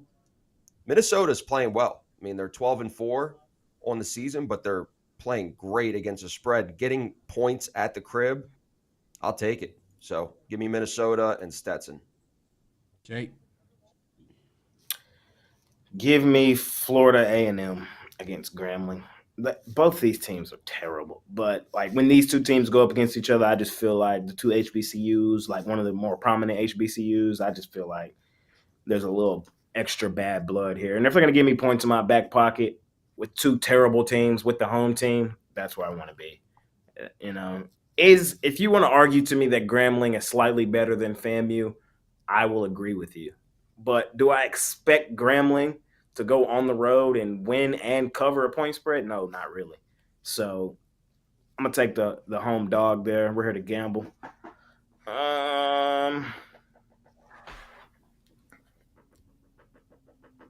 Give me Boston College. Blow the doors off of Notre Dame. I don't really have any real reasoning why I like it, other than that line at 9.5 pretty much tells me everything I need to know. I feel like. I don't think Notre Dame's that good, and I think they do get beat by double digits in that game. Just reading the line there. Boston College coming back home, get right spot.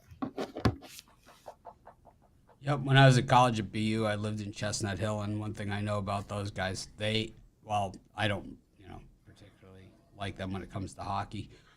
What I do know is they hate Notre Dame, man, and they will get way, way up for this one. They do it in football, they do it in basketball, they do it in everything. Hockey.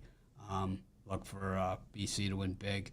The game that I was really going to give out in this slide, I just kind of was adding to Jay's thing there, was I like Columbia against Yale. We got a major stigma here against Columbia, years and years of losing, but this is actually not a bad Columbia team. And they're up against a Yale team that, is generally pretty good. So they have the opposite thing going there.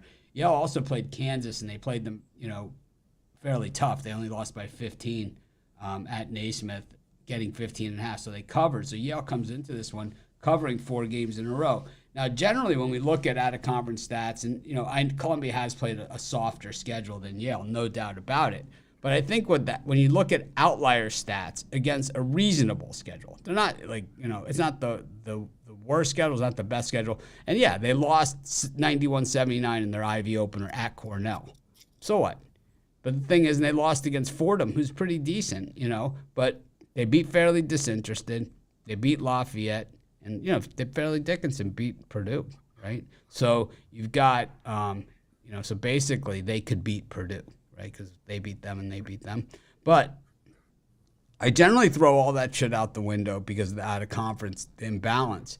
But when a team is 16th best in the nation at hitting threes at 38.8%, I have to give that some attention because it's still shooting from behind the arc. And it's not like Yale is this world beater at defending the perimeter. 250th in the nation, 34.1% against. Columbia also super efficient. They don't have to win the game. We're getting 138 points in this thing. It's like they just have to keep it reasonably close. They're 40th ranked in offense, 47.9% from the floor. They got all the things I'm looking for, including that shit reputation. I'm taking Columbia here, and I'm gonna say it in public, taking them. Yeah, public admission. We got NHL today. Missed the first game. We got the Blue Jackets taking on the Canucks. The Bruins against the Devils. We got old logo, new logo, up against the Ducks. Going minus 410 in that one.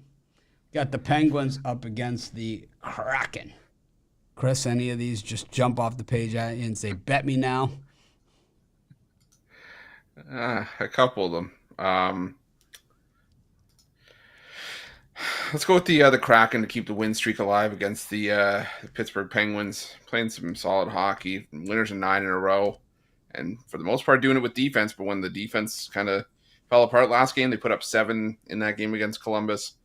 I'm just not sold on the Pittsburgh Penguins. I think, Seattle keeps defying the odds here, keeps getting heavy amounts of plus money, and they get the win there. And give me the New Jersey Devils at plus 140. The Boston Bruins just don't look right now. 3 straight overtime games. Actually, maybe 4 straight overtime games. I think New Jersey takes advantage of some tired legs. And goes in, upsets the Bruins. So give me the Devils. Devil. Costi. Pass. Jay.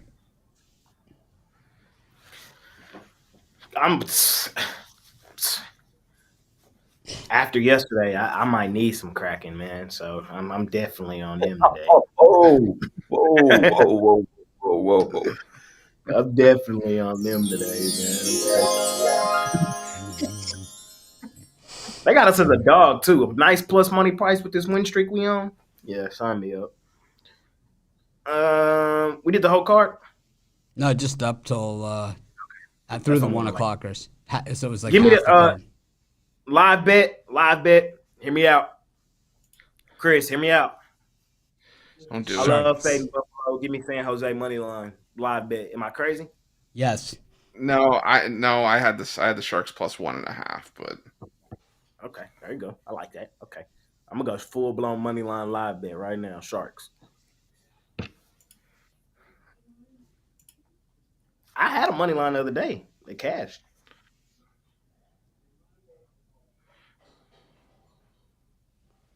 The Sabres are just terrible.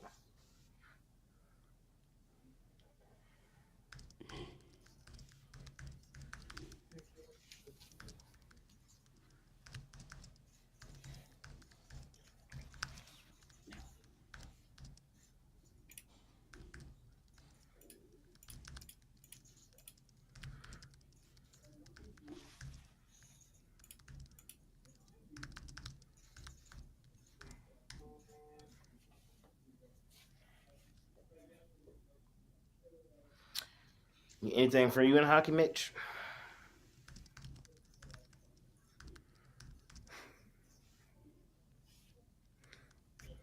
Yep, I like the Kraken as well. I'm going to go with them.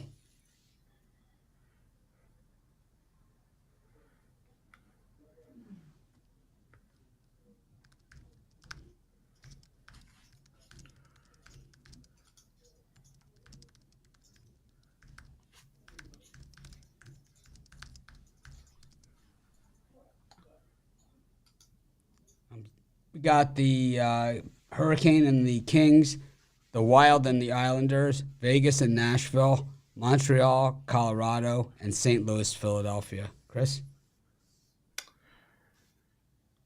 yeah, give me the Nashville Predators plus money. Vegas just doesn't look right either right now. 3-7 in their last 10. They're 15-5-2 at home, but it's switched to where Nashville's actually playing their better hockey on the road. I think they can take advantage of the Golden Knights right now are basically putting out an AHL team for the most part. I mean, the team is banged up. So give me the Predators. And give me the Carolina Hurricanes. The Kings have lost 8 in a row. It's no longer safe for them to just go out on the road. It's not like it's a safe place for them to go out and try to get a win. Losing games left and right pretty much everywhere they've gone. They're not getting the breaks they need. They've lost six of those 8 games by 1 goal. Until they turn it around, they're not seeing any of my money. Give me the Carolina Hurricanes here.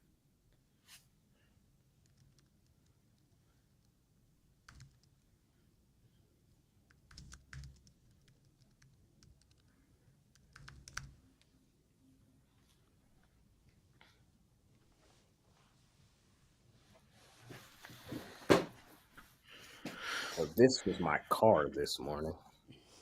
If you guys can see that. 6:45 is it? I can't see it. Oh man.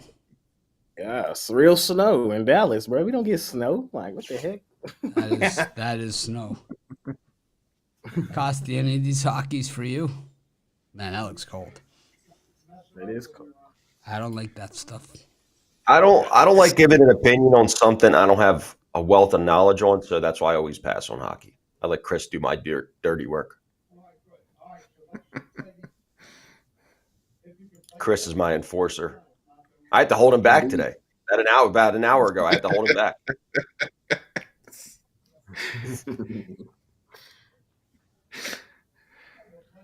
You know what heals all wounds?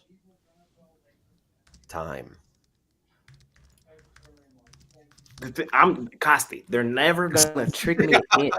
If you go back and watch like the show after the Niners game, I was done. I said all of this again. I said I wasn't gonna let him trick me, and then Dak started playing at that MVP level. He got me. Never again. I will not fall. You know the real MVP. He's playing either Saturday or Sunday. We're not sure yet. Got me, man. Come on, man. It's all good. Only one player in the league that elevates everybody else. 1-5. Two players in the league that elevate Ah. everybody else. 1-5. Two players. 1-5 definitely. Jordan Love. Jordan Love. 1-0. Yeah, he did. Wait, 1-0 was looking yesterday. I got to add him to the Yeah. list.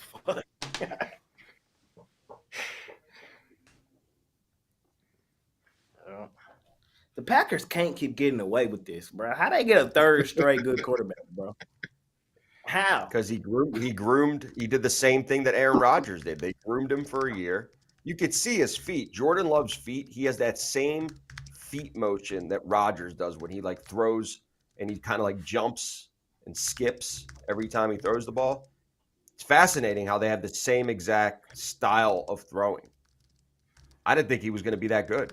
I truly didn't. And I was wrong on him, man. A couple of my friends were really high on him preseason for fantasy, and I wasn't buying it. Neither was I. They're just hot. They're hot at the right time.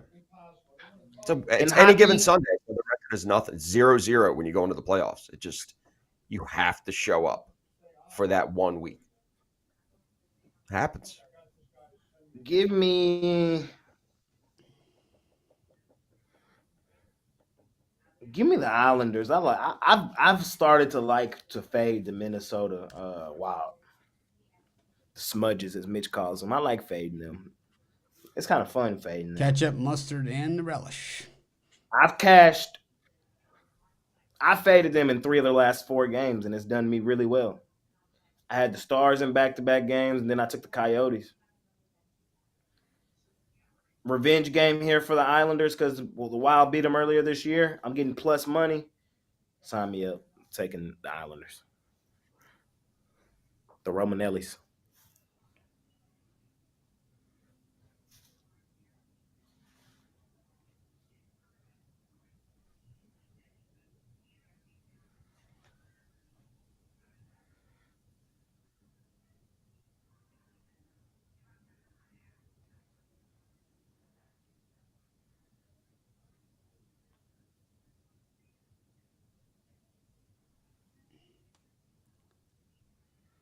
I think I'm good on the rest of the NHL. I'm ready for the parlay segment. Parlay.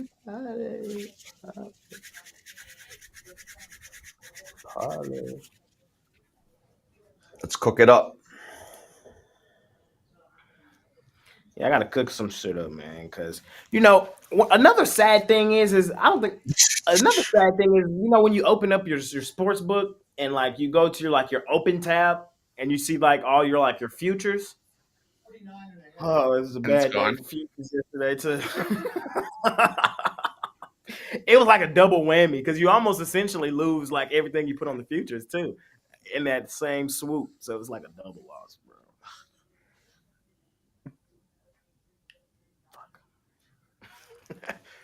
All right, parlay time, man. Parlay time. Let's get some money today, bro. Kraken.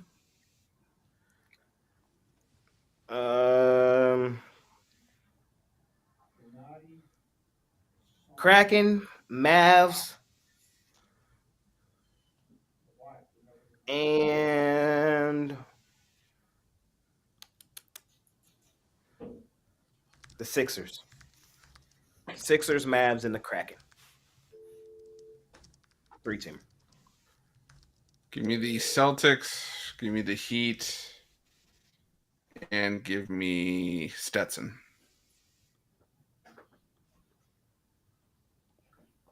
All right. I got a 3-teamer in college basketball. G-Dub, Minnesota, and Stetson. I'm going to take I'm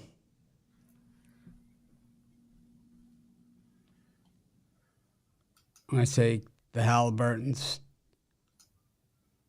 the Grizz, and the Buffalo frickin' Bills.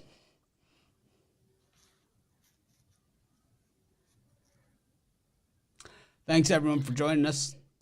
I'll be in a better mood tomorrow, y'all. It's been special. We're gonna start singing to Jays. You know, we're just gonna let him know it's all gonna be okay. It's just a game. And, you know, you can turn into your bitter hatred for the NFL like I was, you know, like just a bitter fan, just sick of the disappointment, the shit calls, the wasting of everything. You just feel suckered in, man. I just feel sucked in.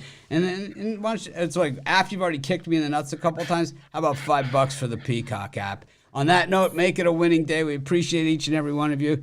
King Day, always special to me. If you haven't watched it already this morning, watch the I Have a Dream speech. I watch it every year at this time, and to me, nothing better, man. I'm telling you, MLK, one of my guys, went to Boston University, same as MLK, and, you know, I just think that, you know, there are people out there that are willing to say what they got to say and say what they feel and say what's right, and there are other people that just kind of yes, and they would like to avoid controversy, man. And it's like, I've said it a million times, man. If you have no enemies, that just means you never stood up for yourself.